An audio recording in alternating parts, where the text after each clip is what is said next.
Hello mga kantrop, good evening po sa ating lahat. Welcome back again to our channel. Kumusta po kayo? So, shout out po sa Love Babo.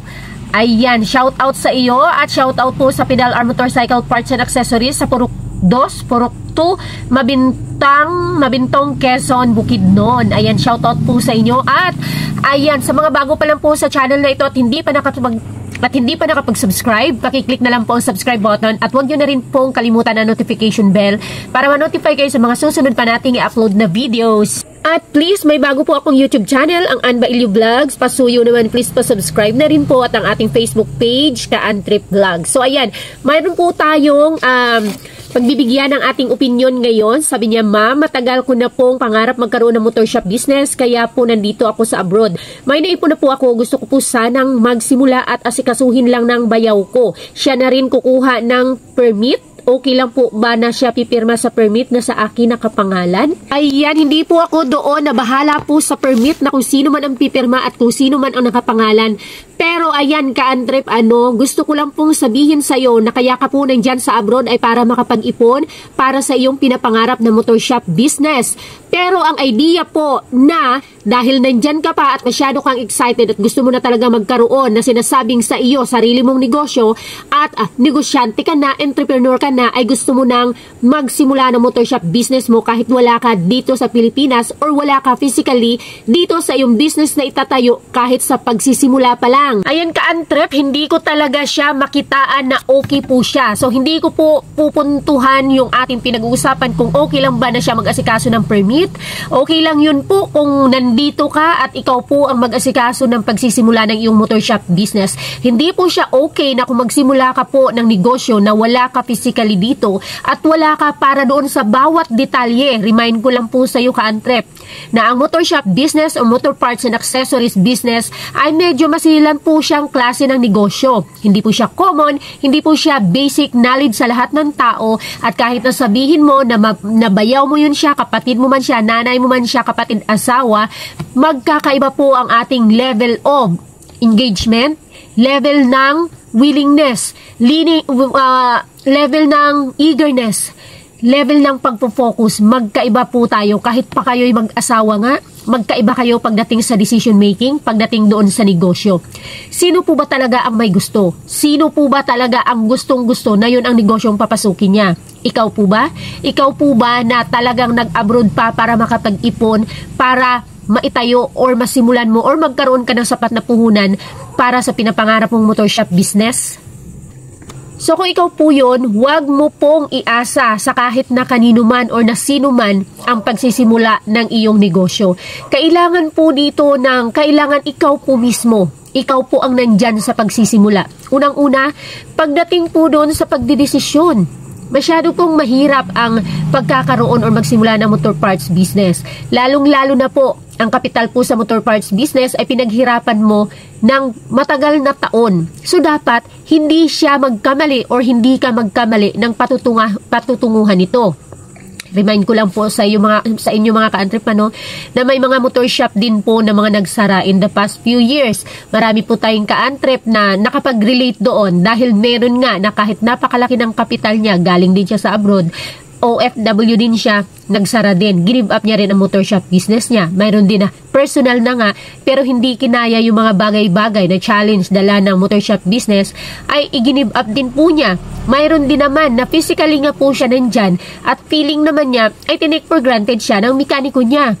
So hindi po magkakapareho pa mga Ka-Antrip. Kaya kung ikaw po, sir, na ikaw mismo talaga ang may gusto nito, na ikaw po talaga ang nasa puso mo talaga na ito talagang linya na ito, kung may sapat ka na pong pera dyan ngayon, ay hintayin mo na lang po muna na makauwi ka dito at ikaw po mismo ang mag-set up ng iyong sisimulang negosyo.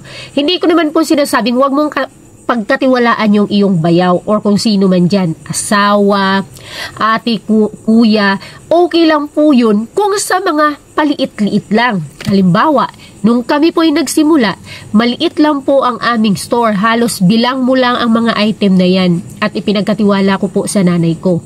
Pero every 15 days po ay pinupuntahan ko siya. Binibisita ko po yun. Bakit? Para ma-monitor mo kung ano ba mga kailangan ng shop, ano bang kailangan ng store, ano ba yung mga dapat mong gawin, ano ba yung dapat mong i-improve.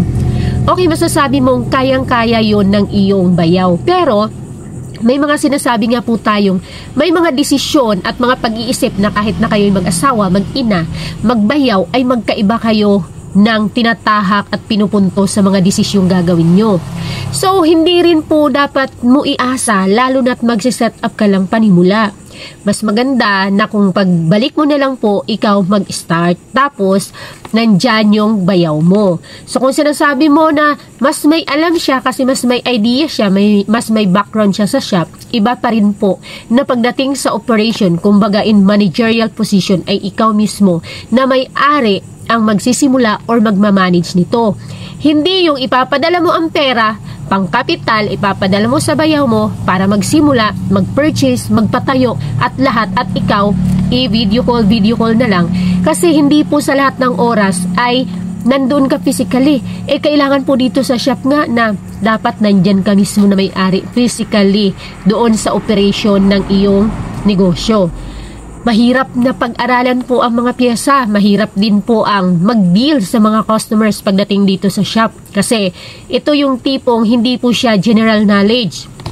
Ito yung tipong business na kahit na tayo na mga shop owners or kahit na mga mekaniko ay continue po ang pag-aaral or continuous learning po yung ginagawa natin dito. Kasi nag-a-upgrade, ganun, may mga nagbabago. Paano kung magkaiba kayo ng decision making nung iyong bayaw pagdating doon sa mga return, palit, ganon? Paano kung magkaiba pala kayo kung paano mag-deal doon sa mga customers na mga masiselan? Doon sa mga customers na hindi mo maintindihan. Magkaiba. Kahit nga po kami ng asawa ko, ng partner ko, magkaiba kami mag-deal sa mga customers. Tayo kasi na may-ari, tayo kasi na mga owner, ay talaga as much as possible, gusto natin na before umalis yung customer ay na-serve or naibigay natin yung kailangan nila. So magkaiba kayo doon, pwedeng magkaiba kayo or magkaiba kayong mag-react doon sa mga sitwasyon na nangyayari po sa operation ng inyong shop. Marami pong nangyayari dito. Maraming mga nakikipagtalo ng mga customers. Mayroon tayong mga mali yung binili, gustong ibalik, binuksan na, marumi na, tinesting lang, may mga ganun pong instances. So, iba po talaga kapag ikaw mismo na may-ari po yung magdi-deal po nito. So, mas maganda na i-establish mo po muna. Pag-establish na, bago kang umalis, pero hindi pa rin siya advisable na kung kailan naman na-establish na ang business mo, ay saka mo siya aalis at iiwanan. So, magsawa ka na lang po muna dyan sa abroad at mag-ipon ng mas marami pang perang pang kapital kasi malaki din po ang kapital sa motor shop business. So, mas maganda, kung mas malaki ang kapital mo, mas marami kang may offer na products and services sa iyong mga customers. At ikaw mismo ang magpuput up po ng sarili mong motor parts business and accessories. Ayun. So, yun lang po, mas pinuntuhan ko po doon sa puntong ipapaasikaso mo na lang dahil nandyan ka, siya mag-asikaso ng permits, ng documents, dahil excited ka na at gusto mo nang magkaroon ng motor shop business. So, yun lang. Thank you very much po sa ating lahat. Ayan. Pa-subscribe na lang po sa mga interesado ng mga ganitong klaseng usapan. Pagpasensyahan nyo na po at ako po'y may sipon. May sipon dahil sa sobrang lamig ng panahon ngayon. Ayan, papalo na rin po ng ating Facebook page, Ka-Antri Vlogs, at ang ating pong bagong YouTube channel, Ann Bailey Vlogs. Thank you so much and bye-bye!